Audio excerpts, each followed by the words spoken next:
Yeah. All right, here we go.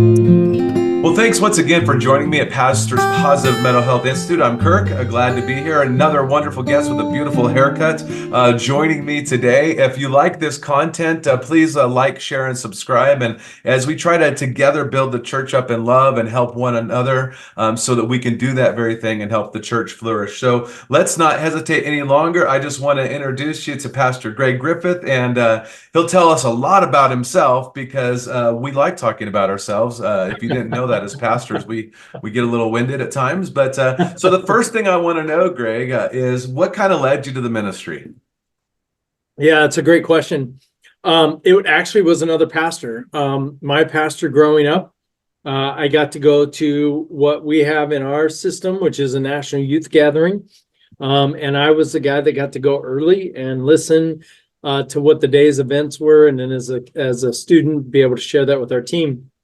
And so I had breakfast with our pastor and just kind of listened to what he said ministry was like and what he did. And I thought, that sounds like something I would love to do. And so it was something that was in my head, and I kind of shared, and he always encouraged me every Sunday coming out the door, was just like, hey, continue to think about ministry. And so that kind of led me to that. It took me a little while to say yes and amen.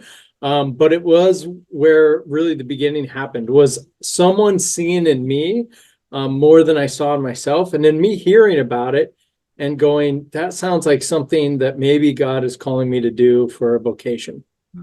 That's wonderful. This is a great trend that we actually are seeing in pastors who show some sustainability, is that at a young age, someone is investing in them, saying, hey, I see this in you, Yeah. and continuing to follow up with them. And I think that it's encouraging to me, because I try to, and I hope you do too, I'm sure you do, try to find those people in your church that are like, hey, have you considered this? And then also show them, I think, some of the challenges in ministry, but also the joy of ministry.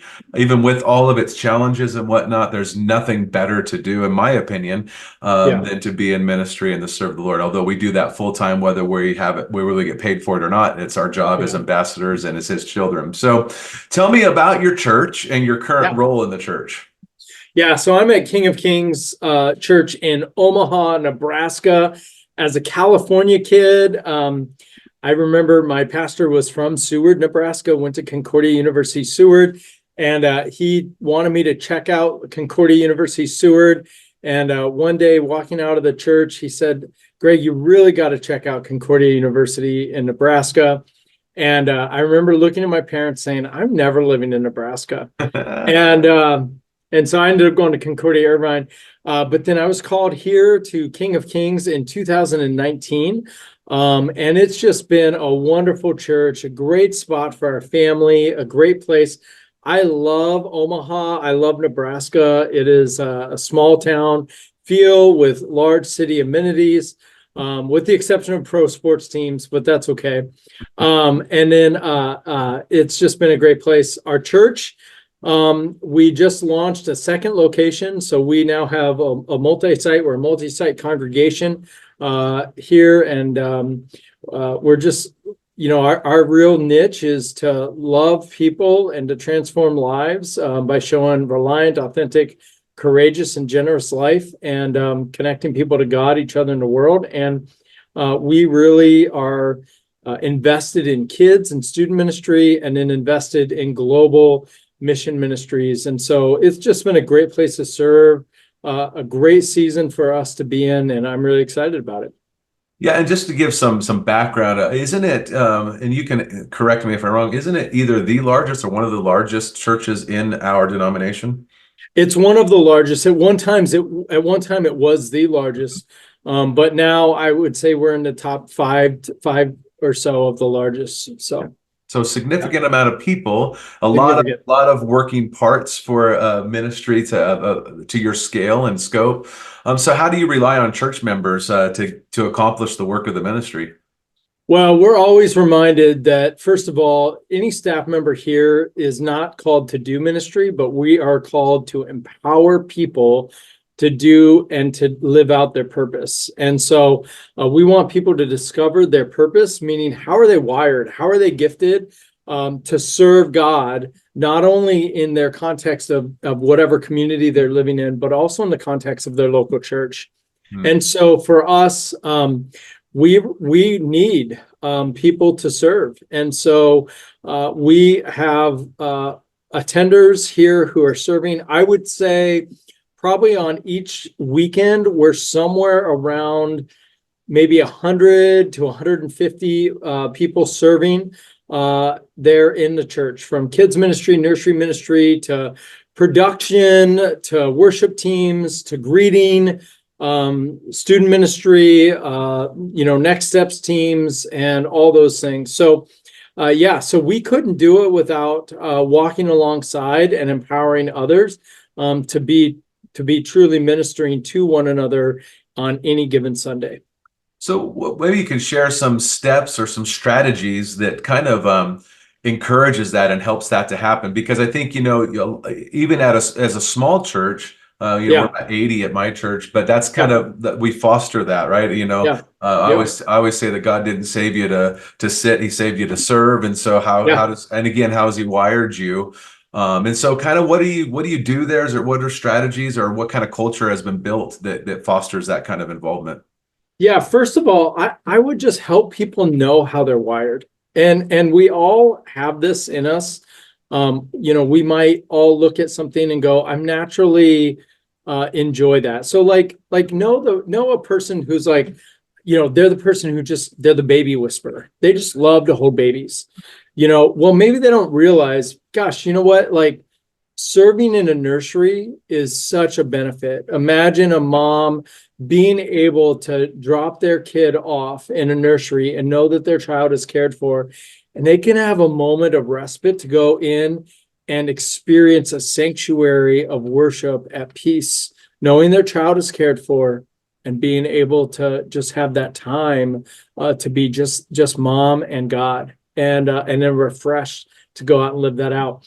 I think sometimes, if you're a person that sits there and is going like, you see the usher come forward and does all the counting, and you're going, I already counted, and I guarantee you they're gonna count to 45. Well, you have this mindset that's actually wanting to help with administration and with just kind of carrying out some sort of task. And so maybe you're wired to do that. I think it's really important to help our people discover your spiritual giftedness. So first, I say, have a spiritual gift test available. First of all, people love to see what the answer is. So let them do that. We personally here at King of Kings, we use one that comes out of Red Letter Living, and it's under their assessment on their website. It's totally free. You can then text Zach and Allison, and they'll tell you what it is, but each person also will get their information right back to you, back to them of where they came out with that. And so from there, then plug someone in and then just help them. They discovered their purpose now, and now live your purpose. And so go out and serve. And then don't sign up for every weekend. I always say, just sign up for once a month. Right? Like, commit to an hour. You get 720 hours in a month. So give one to your local church. Because think about this.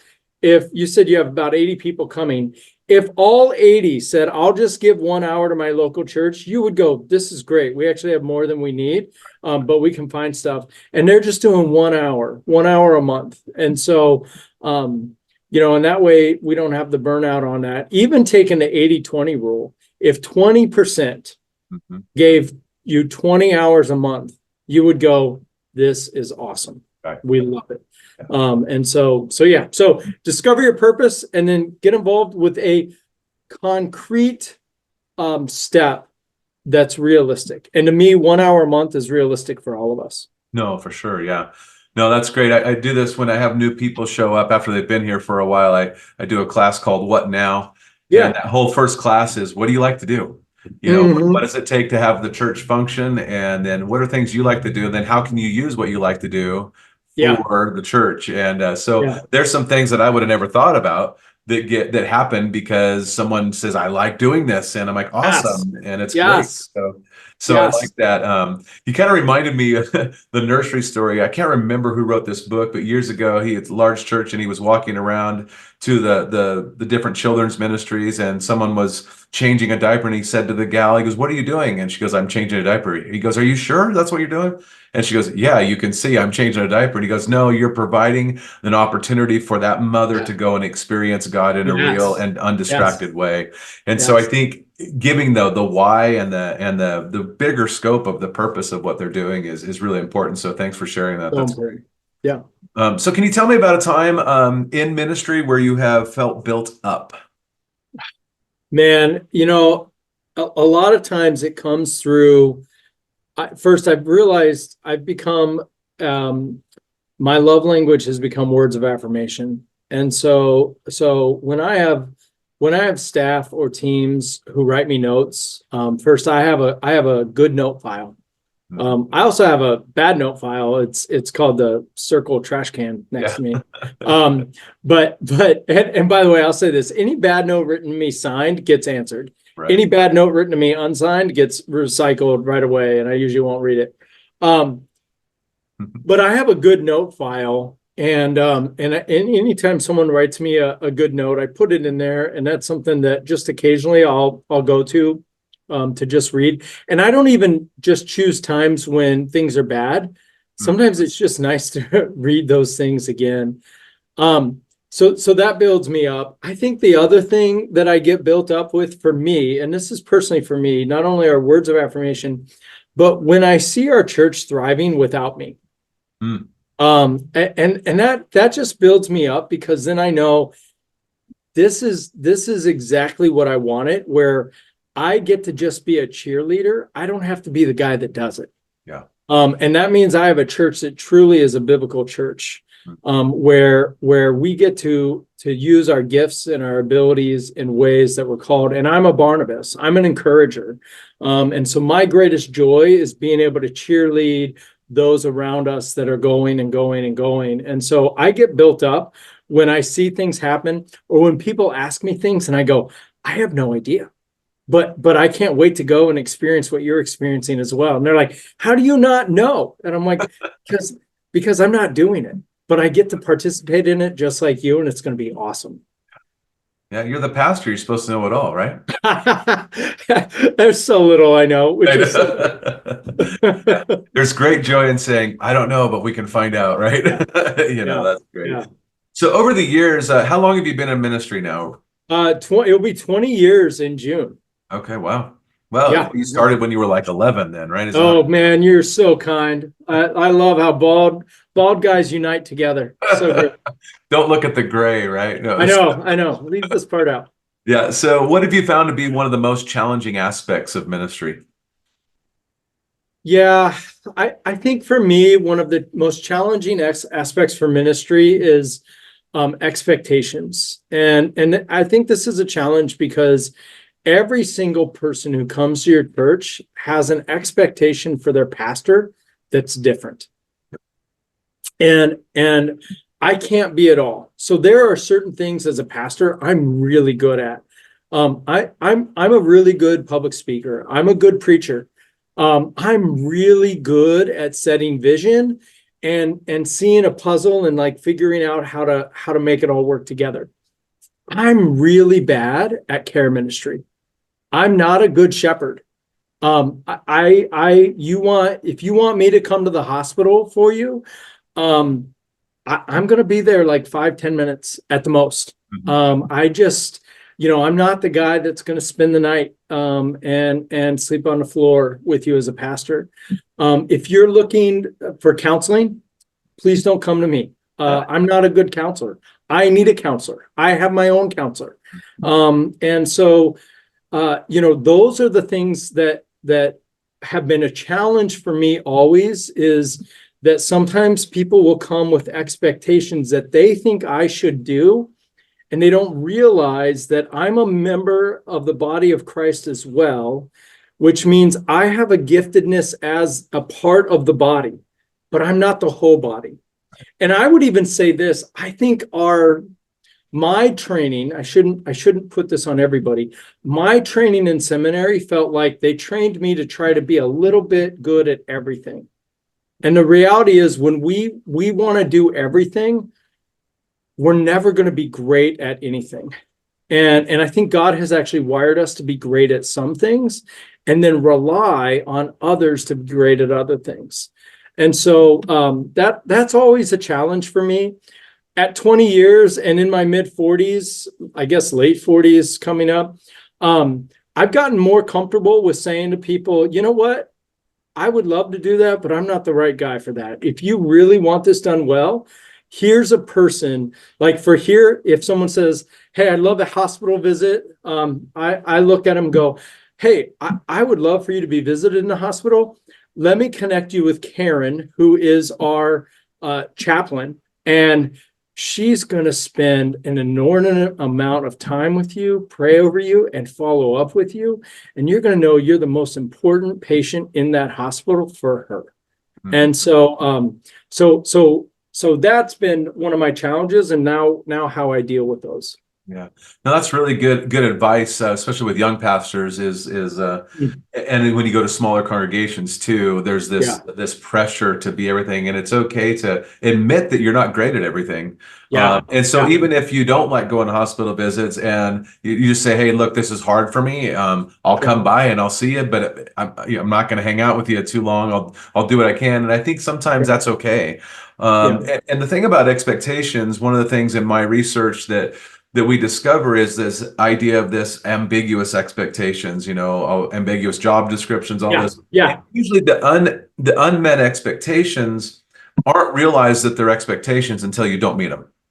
and then they go, oh, that's an expectation I had. And if they would pause, and that's the problem, all of us, because we have unfair expectations of people too, as pastors. Yeah, absolutely. If we would pause though and go, wait, is that really truly a fair expectation from them? Because they might not be their wheelhouse. It might be selfish. I might, and so it's one of those things that's really hard because then emotion gets involved and all those things. And so you've learned this over the years, which is wonderful. How have maybe church members, you kind of mentioned Karen there, but how have church members helped you meet some of those challenges that you've experienced? And this is where we get to, so first of all, my humility is understanding I can't do and know everything. And I don't need to do and know everything. And so positioning gifted people into places where they lead for our church, and they lead on my behalf, I can honestly then say, I don't have to know or figure that part out. And I'm not the right guy to know and figure that part out. We had a couple years ago, we were selling some land. And it got into negotiations, and the buyer of the land is a major worldwide #1 seller in the world. And so we got into negotiations, and I was around a team where I realized I'm the least smart guy in the room on this. Like, they're talking about things so fast that I'm not even sure, like I'm trying to keep up.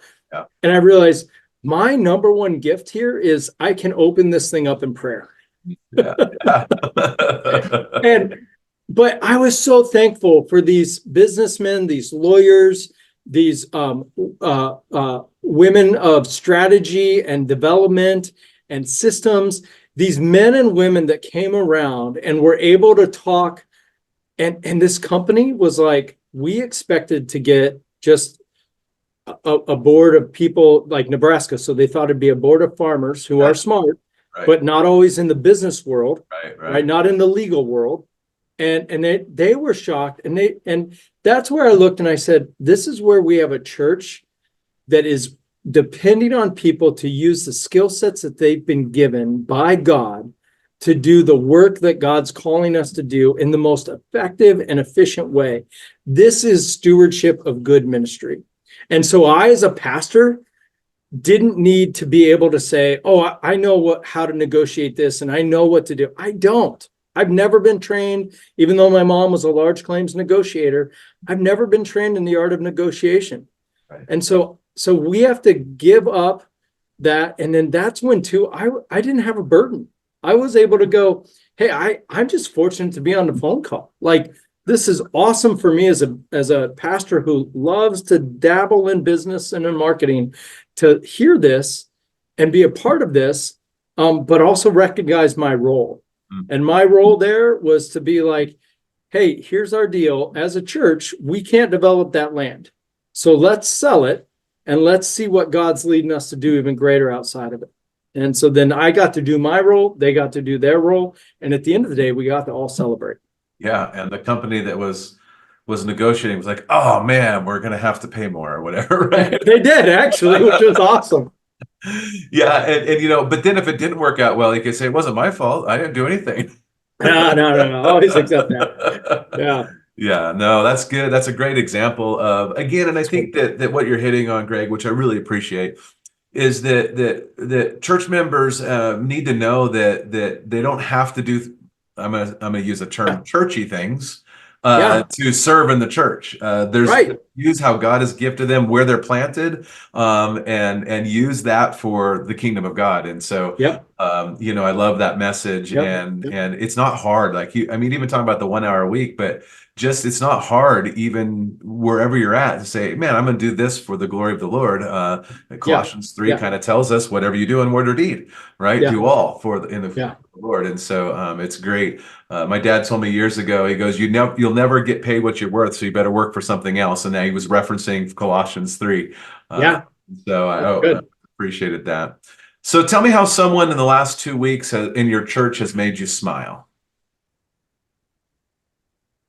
Gosh, I can say there's been so many. I think, I've had a couple people who walked up to me recently and just said, I'm so thankful for where our church is going. Our church has really been intentional. We've been intentional. I've been intentional as a pastor of saying our church needs to look like the city that we live in, which means we need to be more ethnically diverse. And so we've been really intentional on who we're putting at tables and hiring and all those types of things. And we're starting to see that people of all ethnicity are coming to our church, and they're finding that this is a place they belong. So when people tell me that, that's made me smile. I've had one person who came up to me. I just started doing something where I do a 1 minute men's mission, and it's just a video call that goes out to all men in our church, and it's a mission for them on Sunday. And I've had a couple of them say, that's been awesome, please don't stop. And so that brings me a smile to know that for that 1 minute, some people are really looking at that. I think the greatest smile that I've had in the past couple weeks is it was probably last Sunday. My daughter just started serving on our production team. And so once a month, she does the cameras for our production team.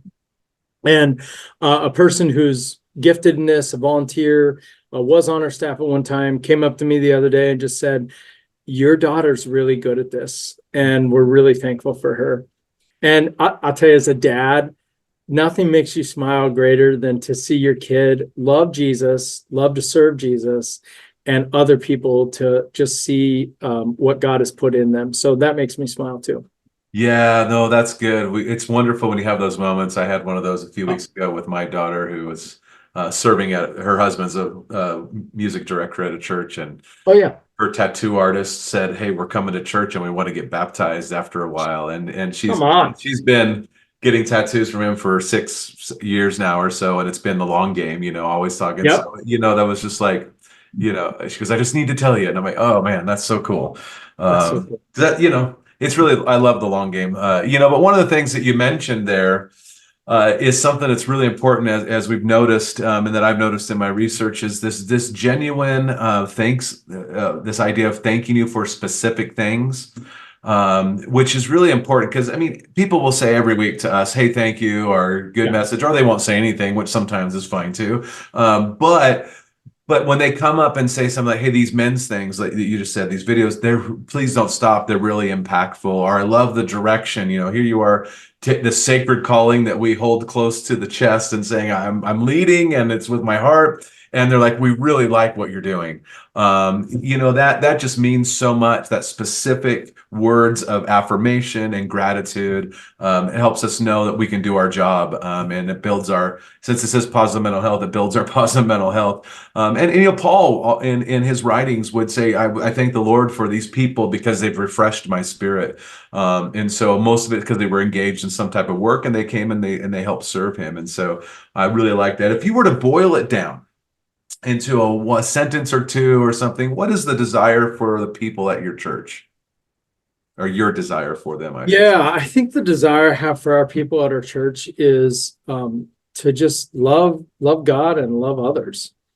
I really want our church people to say, not only am I all in with God, I'm just all in with loving other people, especially those that I naturally wouldn't love.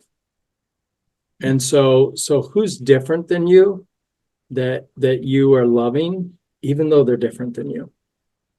And so that's my desire. Yeah, no, that's awesome.